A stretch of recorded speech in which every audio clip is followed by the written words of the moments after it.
What's good, guys? Welcome back to the 6 best bets and lock of the week, including not one, but two bonuses, guys.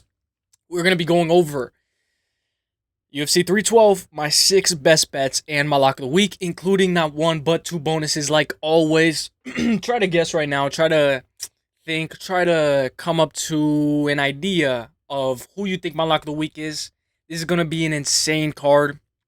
Dricus du Plessis versus Sean Strickland. I was about to say Shane Strickland. An insane card with 6 best bets and lock of the week, including two bonuses. Enough yip yap. Let's get right into it. Obviously, this is one of my hardest 6 best bets and lock of the week that I've had. Just trying to find the right price tags, the right money lines, and the right favorites, because we know Ancho Jubilee's the GOAT, but unfortunately, he's not going to be in here. So let's go. Let's go. Without further ado, my 6 best bets and lock of the week. My first most confident pick of the week. Let's go. Hong Sung Park, however you want to pronounce his name, is a minus 245 taking on Nem Tumendembero, who's a plus 186. Tumendembero just recently lost to Carlos Hernandez in a very close fight, which him being a little bit overzealous was the lead to his own demise. I will say Sung Park should be looking for the takedown. He obviously has a 12-fight win streak, and we have to mention, guys, he's undefeated.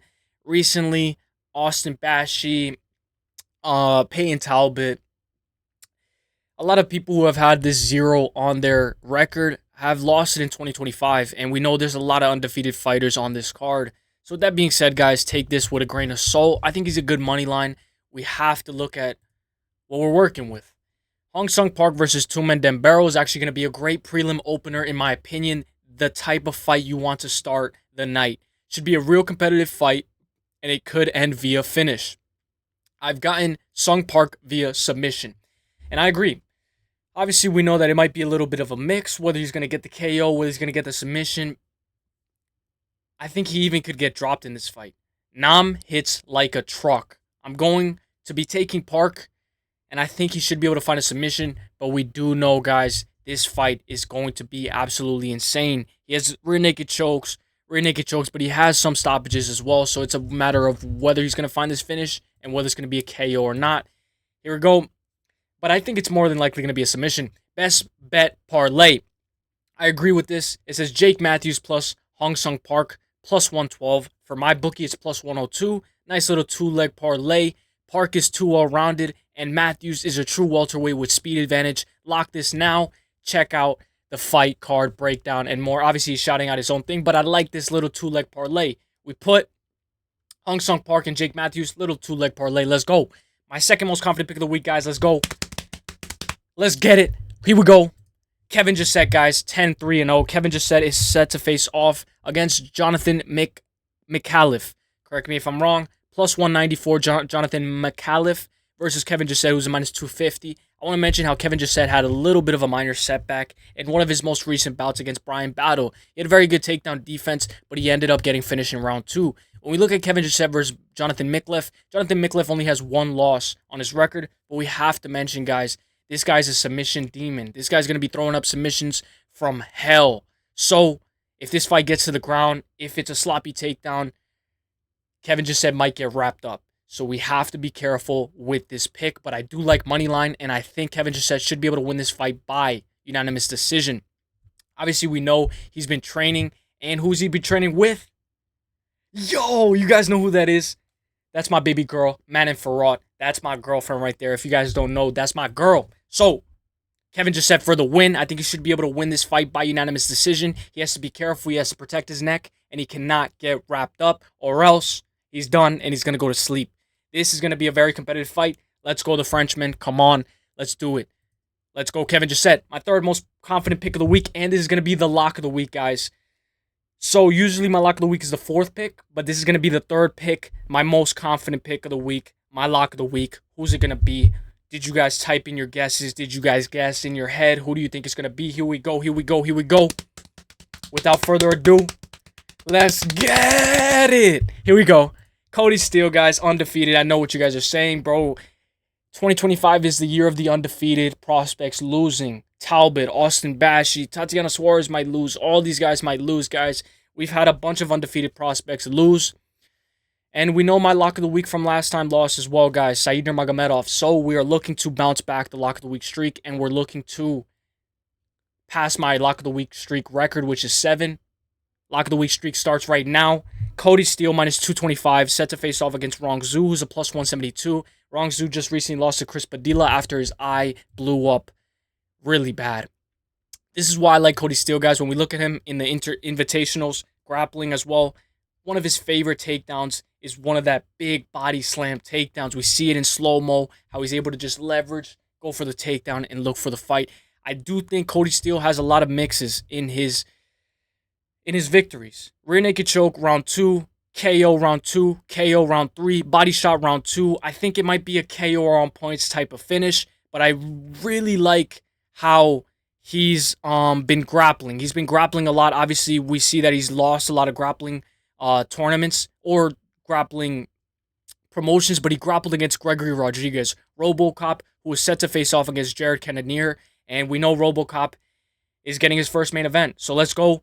The fact that he's wrestled against or been grappling against Gregory Rodriguez, I think that's a good look. So give me Cody Steele, find some explosive takedowns, find the KO over his opponent, Rong Zhu. So give me Cody Steele money line at a minus 225. That is my lock of the week, guys. And we got to see one more. Let's just see one more. I like watching this guy wrestle and slam people down on the ground. Let's go. Let's go. Crazy, crazy, explosive, high-pace output fight. I just hope he doesn't gas. Let's go, my boy. 4th most confident pick of the week, guys. Who's it going to be? Who's it going to be? Who's it going to be? Who's it going to be? Let's go. Alexandra Topuria, guys. I figured you guys already knew this. I wanted to put Quillen, who's facing off against Jubilee, but that guy's a minus 600, a minus 590. When we look at Alexandra Topuria, he's making his UFC debut. A lot of people are making their UFC debut on this card. Minus 440 for Topuria versus Colby Thicknesse, who's a plus 310. We know Colby Thicknesse is taking this fight on 1 week notice. And do I need to explain myself, guys? He trains with Ilia Topuria. And if you guys want me to explain myself, of course I will. This is him having a... This is pretty funny.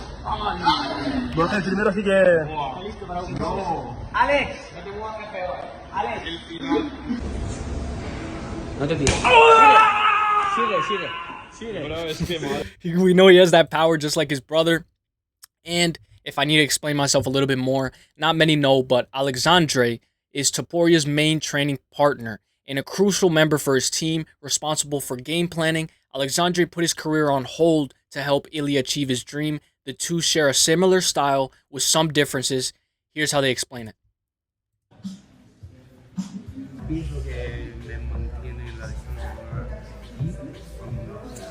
Esto, incluso cuando te agarro yo así, siento hacia dónde va tu cuerpo. Esto es como chinchesedos, una posición que cristals es მეგეტყვი ერთხელს მე უფრო ვარ აი წინ რომ მივიდია პა ეს უფრო This is why I'm very confident on Topuria's brother in having a successful UFC debut. I think he should put all the tools together. It's just whether he's going to get nervous or not. Sometimes when you get a little too nervous, you're not fighting the way you think you're normally going to fight. I think Topuria being in his corner, Volk being in the other corner, history can't write itself any better than this. Give me Alexandra Topuria to beat Colby Thicknesse for the win and have a successful UFC debut and cherish that win with his brother. Let's go. Now we're going to go to my 5th most confident pick of the week. Who's it going to be? Who's it going to be? Who's it going to be? Tom Nolan, 8-1-0. I figured I got to find some dog. Tom Nolan is a plus 102 versus Slava Claus, who's a minus 130. Slava Claus was a minus 150. And now it seems like the money's coming in on Tom Nolan. I want to show this. This was before he fought Nicholas Moda. Obviously, he only has 1 loss on his record. But when we look, I believe he lost on the regional scene as well. Not the regional scene, but he lost in XFC round 3 KO. And this is the finish that I'm looking at right here. He tends to get a little bit too sloppy, and his chin might be a little bit susceptible. So this fight is going to be by far one of the craziest fights. In both of his losses, he's been knocked out, and that chin has been put to test. It might get cracked here against Slava Claus, but we do know, on the other hand of Slava Claus, he has been having a lot of wear and tear, been in a lot of wars, and we don't know where Slava Claus is. You know, he's a very accomplished kickboxer. He got dropped by Chase Hooper. It's going to be a very, very high output, very competitive, elite, if not one of the most elite matchups on UFC 312. And I think Tom Nolan should be able to find the win. And we see Tom Nolan is very, very highly, he rates Oliveira very highly. He likes Oliveira, and maybe Oliveira gave him some tips. Maybe they trained a little bit. Maybe they did a little bit of some work together while they met. I think Oliveira and Tom Nolan is a very good, underrated duo. Now we're going to get into my 6th most confident pick of the week, guys. My last confident pick of the week. Here we go, here we go, here we go, here we go. Who's it going to be? Who's it going to be? Who's it going to be? It was going to be... Let's go. Dricus du Plessis, guys. Dricus du Plessis is set to face off against Sean Strickland, 22-2-0, and is undefeated at 8-0 inside the UFC. He is set to face off in the rematch. Not strong enough. Sorry about that, guys. He's set to face off in the rematch against Sean Strickland. The first bout went the distance, went full 25 minutes, and they gave it rounds 2, 3, and 4 for Dricus du Plessis. It was a very close fight. I like double chance, Dricus by submission or on points, plus 100, or Dricus by KO or on points, minus 135. It's a nice little price tag if you want a little bit more value. He's a minus 215 right now, and Sean Strickland is a plus 164. I think he should be able to win this fight. Obviously, the main reason is because Strickland has staph, guys. I don't know what's going on, but I think Strickland has staph infection. So with that being said, guys, I figured if we're going to top it all off with the cherry on top, we go Dricus du Plessis. We know Dricus du Plessis has been training with Nina. And I think it's going to help. We know Arman Tsarukyan was training with Nina, and he ended up pulling out the day before. I gotta close my eyes. Yeah, my eyes are closed. Literally looking exactly like me. So I figured, a nice little funny clip, guys. Give me Dricus du Plessis to win, but we're not done. It's not over yet. It's not over yet. The show continues. The show must go on. Joe Rogan by day, Uselyis by night. Let's go. Bonus, first bonus, let's go. What's going to be the first bonus? What do you guys think? It's an over or under. In fact, the first bonus, Suarez minus 113, Weili minus 113. The bonus is going to be the co-main doesn't go the distance at a minus 166. But if you think that this fight goes the distance, yes, it's a plus 130. So it's a pick your poison type of fight. You guys know with the bonuses, I'll let you pick your poison. It's usually an over or an under. So with this fight right here, obviously it's a pick 'em. I'm on Team Suarez, but we know Weili at this odds. We're never going to see Weili at this price tag ever again, win or lose. So there's some value to be made on this fight. But in my opinion, guys, I think this fight doesn't go the distance at a minus 166. Whether it's Weili getting the finish or Suarez getting the finish, this fight doesn't go the distance. It was currently, a couple of days ago, it was a minus 150. Now it's a minus 166. I imagine it will be like a minus 180 by Saturday. So I figured I'd take that this fight doesn't go the distance. If you think it does, take yes at a plus 130. Me, I'll go that this fight doesn't go the distance at a minus 166. Now my second bonus.